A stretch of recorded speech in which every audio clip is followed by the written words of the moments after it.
오늘 말씀입니다. 오늘 말씀은 누가복음 24장 13절에서 21절 말씀입니다. 누가복음 24장 13절에서 21절 말씀입니다.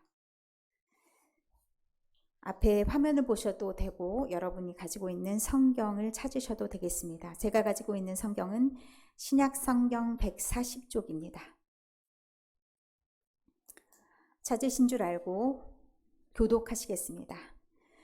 그날에 그들 중 둘이 예루살렘에서 25리 되는 엠마오라 하는 마을로 가면서 그들이 서로 이야기하며 문의할 때 예수께서 가까이 이르러 그들과 동행하시나 예수께서 이르시되 너희가 길 가면서 서로 주고받고 하는 이야기가 무엇이냐 하시니 두 사람이 슬픈 빛을 띠고 머물러 서더라.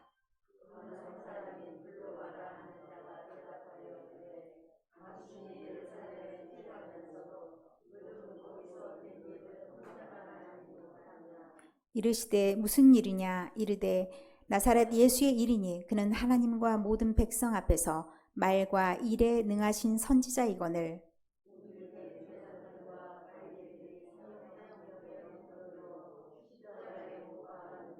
다 같이 읽으시겠습니다. 우리는 이 사람이 이스라엘을 속량할 자라고 바랐노라. 이뿐 아니라 이 일이 일어난 지가 사흘째요. 아멘. 본문은 두 곳을 선택했는데 스바냐서는 읽지는 않겠습니다. 제가 말씀 중에 필요한 부분만 보는 걸로 하겠습니다. 말씀은 쭉 넘겨주시고요. PPT로 바로 가겠습니다. 오늘 말씀의 제목은 다시 살아갈 용기입니다. 자, 그 다음에 제가 이 사진을 어디서 찍었을까요? 사진 하나하나를 딱 봐보시면 제가 무엇을 찍었는지 아시겠습니까? 저게 뭐야? 잘 안 보이십니까? 무덤입니다. 제가 산책을 매일 나가는데요.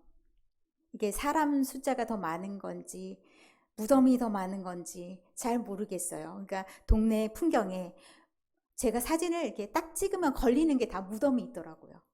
그만큼 무덤이 많은 곳.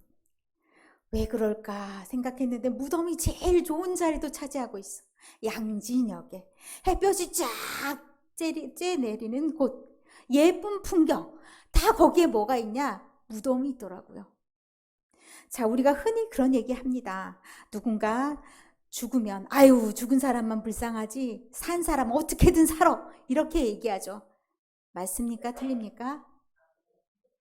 맞을 수도 있고 틀릴 수도 있습니다. 어떻게든 그 어떻게든이 쉽던가요? 어떻게든이 참 쉬워서 여기까지 왔나요? 쉽지 않습니다.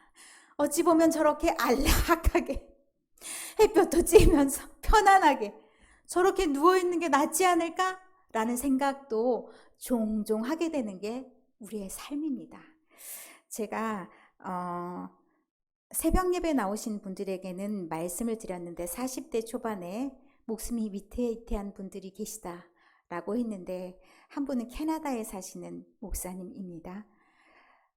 제가 그 얼굴빛을 딱 보니까 남편 되시는 분의 얼굴빛을 보니까 이건 심각하다 느낌이 딱 오더라고요. 저도 이제 환자들 좀 많이 대하다 보니까 상황이 이게 안 좋은 상황으로 가는 건지 아니면 더 호전 상황으로 가는 건지를 알 수 있는데 암은 걸린 것을 알고 있고 재발한 것도 알고 있는데 얼굴색이 너무 몸도 너무 이 사람인지를 알아볼 수 없는 그런 모습이더라고요.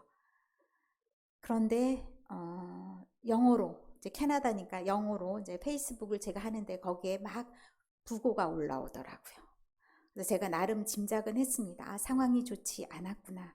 근데 제가 이제 문자 메시지를 보냈더니 거기에 며칠 만에 답이 왔더라고요. 이제 급하게 따르게는 못 보내고 나이가 몇 살이냐? 41세. 제이슨이라는 목사님인데 마음이 참 좋지 않더라고요. 오늘 새벽에 문자를 딱 받습니다. 제가 새벽 4시 좀 넘어서 나왔는데 그 문자가 딱 와 있더라고요. 그 가족을 딱 생각할 때 누가 마음이 더 힘들까 그 생각이 이 무덤 사진과 함께 제가 사진은 틈틈이 찍습니다. 설교에 언제 사용할지 몰라서. 그런데 사진과 함께 마음이 짠하게 올라오더라고요. 누가 힘들까? 6살 아이와 함께 살아갈 우리 서영 목사님 힘들까? 하늘나라에 가신 우리 제이슨 목사님 힘들까? 때때로는 살아있는 자의 슬픔, 살아있는 자가 참 쉽지 않은 삶을 감당해야 되는데 그 젊은 나이에 앞으로 살아가야 될 날들, 그 날들이 쉬울까? 이런 생각이 많이 들더라고요. 그래서 저는 저 무덤 속에 계신 분들이 오히려 편한가? 라는 생각도 한편 하면서 그러나 우리는 어쨌든 풀 뽑으러도 가고 또 구경도 갈 수 있고 우리는 살아있는 한 한편으로는 소망을 가지고 살아가야 하고 소망이 있어야 사는 존재이고 또 소망할 수 있는 이유가 있습니다. 그러려고 우리가 여기 나와 앉아 있는 거 아닙니까? 오늘도 하나님께서 우리에게 소망을 주실 줄 믿습니다. 자, 누가복음 24장의 말씀, 이 사람들의 상황, 자, 처절한 상황, 까만 옷을 입혔습니다. 여러 사진이 있더라고요. 그런데 저는 이 까만 옷이 마음에 확 와닿았습니다. 이들의 마음의 상황, 이들의 마음의 상태가 저 까만색과 너무나 잘 어울려서 저분들을 노란 옷을 입히고 싶지도 않았고요. 빨간 옷을 입히고 싶지도 않았고요. 시커먼 색을 입혔습니다. 자, 이들이 예루살렘에서 25리 되는 길을 걸어가고 있습니다. 엠마오라는 곳을 가고 있는데 엠마오라는 곳이 정확하게 어디인지는 알 수 없다고 합니다. 그런데 예루살렘에서 25리 정도 되는 곳, 한 10km 정도 되는 곳이죠. 제가 여기 우리 현암교에서 10km 되는 곳이 어디쯤 될까 하면서 저의 경험치에 담아서 한번 추적해봤더니 우암교회가 9.8km더라고요. 그리고 청주대, 제가 이제 운전해서 가끔씩 모셔다 드리는 곳이 청주대니까 서구문화체육관 저 예술대학 다니신 미대 다니신 오빠 거리는 너무 멀어. 11.6km.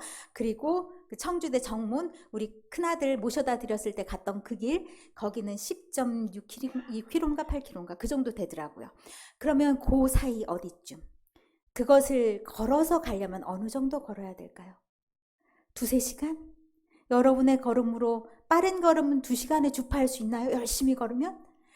안 돼요. 저기서 고개 저었어요. 안 돼요. 한 3시간? 이 정도 걸어서 갈 수 있을까요? 그 정도의 거리를. 기분이 좋으면 어때요? 뛰어도 가죠. 누군가를 만난 기쁨에 넘치면 막 뛰어갈 수도 있는데 어떤 걸음인 것 같아요? 처벅처벅. 저 어깨 좀 보세요. 처졌어. 어깨가 쭉 처져서 지금 둘이서 최근에 된 일을 이야기하며 갑니다. 아마도 이게 완전히 옛날을 회고하면서 이야기되는 그런 내용인 것 같습니다. 이제 된 일을 얘기하는데 서로 이야기하면서 가는데 어느 순간인가 예수님께서 쑥 들어오셨습니다. 제가 예수님 여기다 안 넣습니다. 왜냐하면요. 예수님이 쑥 들어왔는데 예수님인 줄 모르고 있으니까. 예수님이 쑥 들어왔는데 예수님인 줄 알면 같이 동행하는 느낌이잖아요. 동행하는 느낌이 1도 없습니다. 그래서 예수님을 넣지 않았습니다. 예수님이 같이 가는데, 예수님이 동행하시는데, 최근에 된 일을 다 얘기하는데, 나중에 보면 어떤 얘기를 하고 있냐. 예수님께서 돌아가셨다? 이것만 얘기하는 게 아니에요. 여인들이 갔는데 글쎄 예수님이 거기에 안 계셨다? 예수님이 안 계셨을 뿐만 아니라 천사들이 여인들한테 말했다더라. 예수님이 부활했다더라? 이렇게 말하는 걸로 봐선 이들이 만약에 정신 차린 사람들이라면 예수님이 보였을까요? 보이지 않았을까요? 보여야 정상일 것 같습니다. 우리의 믿음이면 충분히 봤을 것 같아요. 그런데 믿음이 조금 부족했던 것 같아요. 예수님이 함께 가시는데 보이지 않았던 이유를 저는 여기에서 찾았습니다. 자, 다음 컷 보여주실까요? 21절의 말씀을 먼저 보겠습니다. 21절의 말씀에 앞에 21절의 말씀에 보면 우리는 이 사람이 이스라엘을 속량할 자라고 바랐노라. 이뿐 아니라 이 일이 일어난 지가 사흘째요.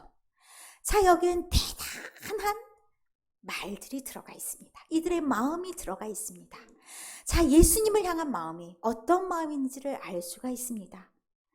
예수님을 이들도 굉장히 사랑했던 사람. 그래서 예루살렘까지 같이 유월절을 같이 보내려고 예루살렘에 갔던 사람. 이들의 고향이 예루살렘은 아니었겠죠. 그래서 엠마오로 다시 돌아가는 거니까. 그런데 이들의 마음이 어떤 마음이었냐? 예수님을 향한 마음이 어떤 마음이었냐면 예수님이라면, 저 정도 급이라면 우리가 뭔가 기대할 수 있겠어. 우리의 상황에서 예수님이라면 우리를 구원할 수 있겠어.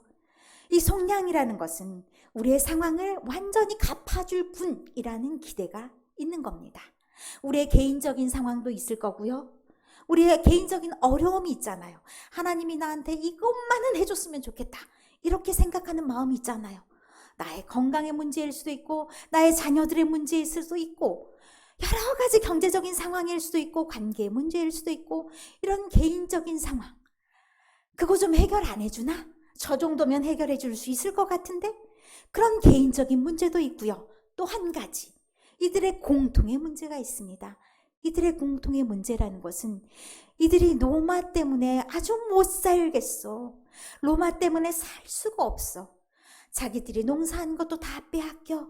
자기들이 다 간섭해. 자기들이 하나님 믿는 것까지도 힘들어. 이런 모든 상황을, 저 정도 사람이라면 우리를 정말 구원해 줄 수 있을 거야 라고 기대하면서 바라봤다는 거예요. 그래서 따라다녔어요. 그래서 이 사람들은 어떤 사람들이냐면 아마 11제자에는 들어가지 못했지만 무덤에서 돌아가 이 모든 것을 알려줬을 때 거기에는 있었던 그 정도 급의 사람이었다는 얘기입니다. 그런데 이 마음 속에 이런 마음을 품고서 어디까지 기대했냐면 혹시 3일째 되는 날 예수님이 살아나신다 했으니 그때 뭔가 일이 일어나지 않을까? 보통 3일장을 치르는 이유를 아십니까? 3일장을 치르는 이유는요, 혹시 죽었다 살아날 수도 있대요. 뭔가 그 아픔이 있었거나 뭔가 이렇게 체했을 때도 3일 만에 살아나는 일도 있다고 해요. 그래서 그때 묻지 않고 남겨두는 거라고 얘기합니다. 고대 근동의 모든 나라들이 약간 이런 풍습이 있어서 3일째까지 기대를 가지고 그리고 마지막 3일에 이제 진짜 죽었어 라고 알리는 거래요. 3일째 되는 날까지 그래서 기대를 가지고 있는 거예요. 무슨 일이 일어나지 않을까? 만약에 우리가 기대했던 그분이시라면 정말 우리의 모든 상황을 해결해 주실 거야. 이들이 기대했던 건 예수님의 부활하고는 좀 다른 얘기입니다. 예수님이 뭔가 자신의 상황들을 모두 해결해 줄 그런 기대를 마음속에 품고 있었습니다. 3일 동안 기다렸죠. 그 3일 안에 이루어질 거라고 기대했는데 이들이 엠마오로 가는 이유가 뭡니까? 이루어지지 않았습니다. 이루어지지 않아서 처벅처벅 걷고 있습니다. 그 실망감, 그 좌절감이 이루 말할 수가 없습니다. 오죽했으면 예수님께서 같이 동행하시는데도 알아보지 못했을까요? 15절, 16절 말씀을 보겠습니다. 자, 15절의 말씀입니다. 그들이 서로 이야기하며 문의할 때 예수께서 가까이 이르러 그들과 동행하시나 그들의 눈이 가리워져서 그인 줄 알아보지 못하거늘. 사람이 아무리 눈이 어두워도 어떻게 알아보지 못한대요? 그렇게 가까이 있었으면 알아봐야 정상 아닌가요? 그렇다면 사실 예수님께서 부활하신 모습이 그들이 알고 있었던 예수님의 모습과는 달라졌을 거라고 볼 수 있습니다. 제가 아까 서두에 말씀드렸던 것처럼 제이슨인 줄 알아보지 못했던 이유가 있습니다. 남들이 다 저 사람이 제이슨이야 라고 말하니까 그 사진을 보고 제이슨인가 봐 라고 말했듯이 예수님도 상황이 어쩌면 고통을 당해서 아니면 부활의 모습이 전혀 다른 모습이어서 이들이 딱 보고 알아보지 못할 만큼 변화된 모습이었을 수 있습니다. 그러나 그걸 알아보지 못했다는 건 사실 친밀도라든지 예수님에 대한 기대치가 너무 달랐기 때문이라고 봅니다. 그리고 예수님에 대한 이해도 전혀 달랐던 거라고 볼 수가 있습니다. 오늘 말씀 중에 그 19절의 말씀이면 이르시되 무슨 일이냐 이르되, 그러니까 예수님께서 묻습니다. 가면서 예수님이 그 예루살렘에서 있었던 이야기를 전혀 모르는 것 같으니까 이 제자들이 답답해서 예수님에게 말합니다. 아니 예루살렘에서 있었던 일이 무슨 일이 있는지 몰랐냐? 그러니까 예수님께서 되묻습니다. 이 되묻는 이유가 굉장히 우리에게 많은 것을 알려줍니다. 예수님께서 묻는 이유는 이들이 이해하는 예루살렘 사건, 이것을 묻습니다. 너는 그것을 어떻게 이해하느냐? 어떻게 바라보느냐? 라면서 예수님께서 다시 물어보시는 겁니다. 몰라서요? 아닙니다. 예수님이 아십니다. 그런데 이르시되 무슨 일이냐? 그러니까 대답하는데 나사렛 예수의 일이다. 그러면서 이들이 믿는 예수님에 대해서 증언을 합니다. 그는 하나님과 모든 백성 앞에서 말과 일에 능하신 선지자이거늘. 예수님을 어떻게 안 겁니까? 보통 사람들과 똑같이 이해했습니다. 예수님이 옆에 있지만 예수님 앞에서 옆에서 계속 예수님을 환호하고 다니지만 이들의 마음이 예수님을 진정으로 알지 못했다는 겁니다. 예수님을 어떻게 이해했느냐? 굉장히 유능한 선지자, 굉장히 유능한 지도자, 우리가 따를 만한 사람, 그 정도로 이해했다는 겁니다. 그러니까 예수님을 눈앞에 놓고도 예수님인지를 알지 못했습니다. 그들이 바라는 대로 해주는 그런 예수님, 하나님이고 예수님이 오신 특별한 뜻이고 중요하지 않습니다. 내 생각이 강했습니다. 그래서 하나님의 말씀을 들을 때도 이들의 마음속에 그 말씀이 와닿지가 않았습니다. 21절, 27절의 말씀을 보겠습니다. 이에 모세와 모든 선지자의 글로 시작하여 모든 성경에 쓴 바 자기에 관한 것을 자세히 설명하시니라. 예수님께서 이제 자기에 대한 그 말씀들을 다, 그것이 바로 나에 대한 이야기고 그래서 내가 이런 일이 일어났고 설명해 줄 때 그제서야 우리가 잘못 알았구나.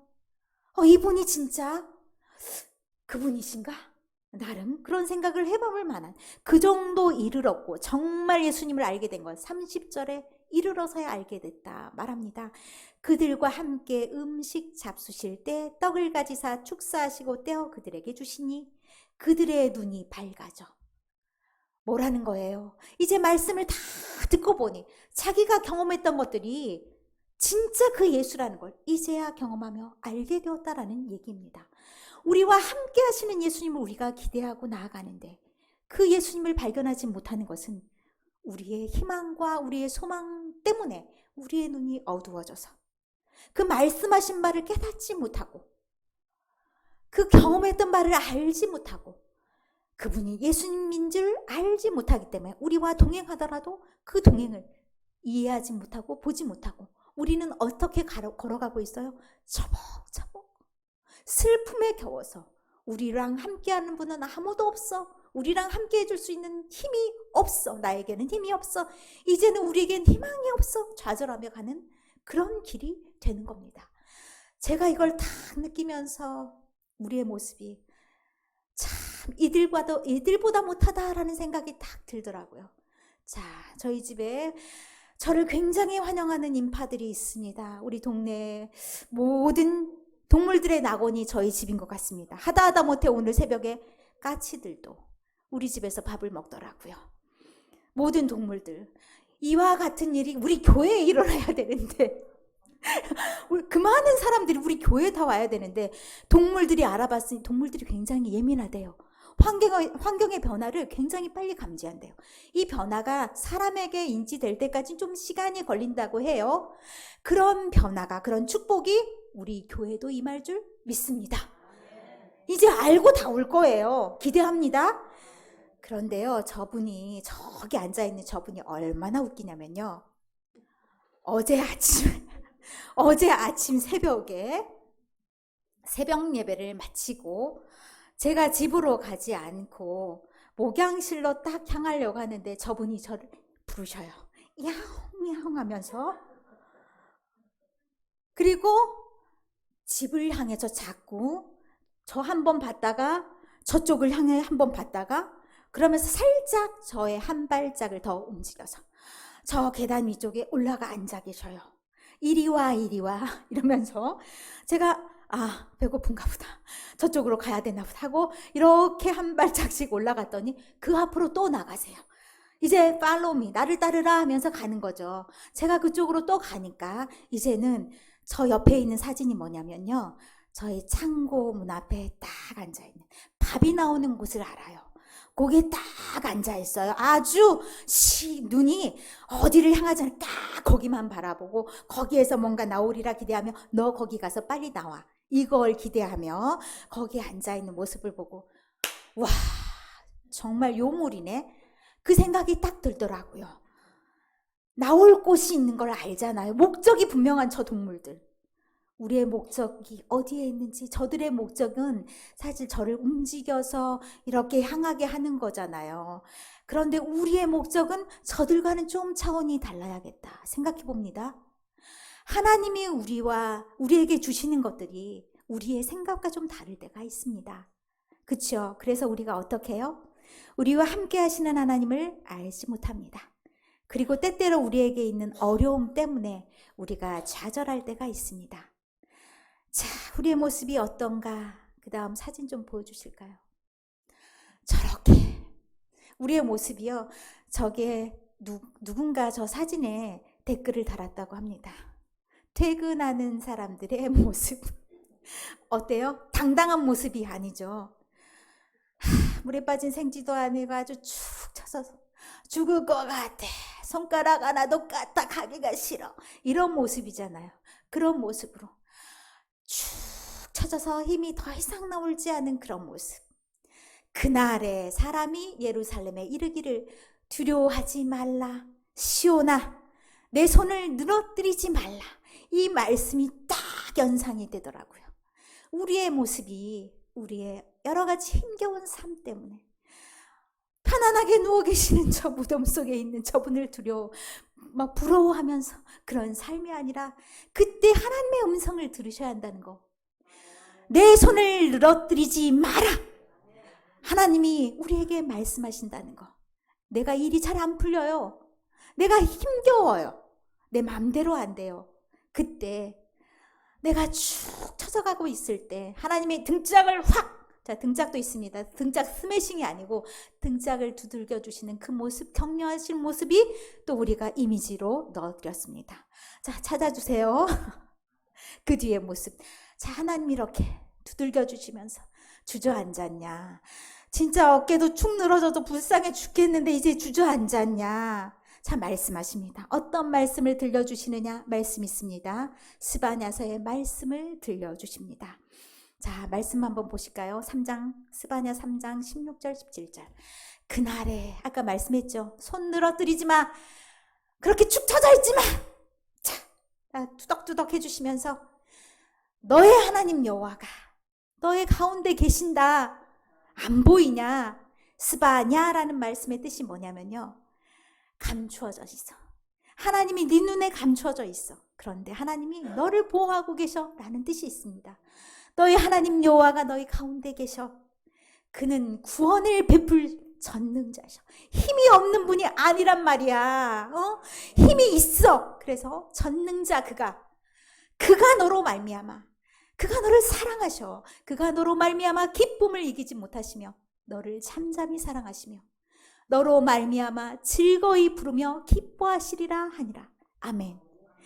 여러분을 향한 하나님의 시선이 힘이 없어서 여러분을 구원하지 못하시는 것이 아니라 하나님이 원하시는 바가 있고 여러분을 향한 희망이 있고 소망이 있어서 그것을 이루어 가시는데 때때로 나의 방향과 나의 계획과 맞지 않을 때, 나는 좌절하고 내가 힘겨워서 주저앉을 때 하나님이 나를 토닥이면서 그러지 마라, 내가 너에 대한 계획이 있고 그 힘이 없어서 그런 거 아니다, 내가 너를 밀어줄 거다, 내가 너를 기뻐하니까 내가 그날 내 계획을 너에게 보여줄 거사. 지금 너희가 다 알지 못한다 할지라도 그날 너의 눈이 밝아져서 내가 할 일을 너도 보게 될 것이다.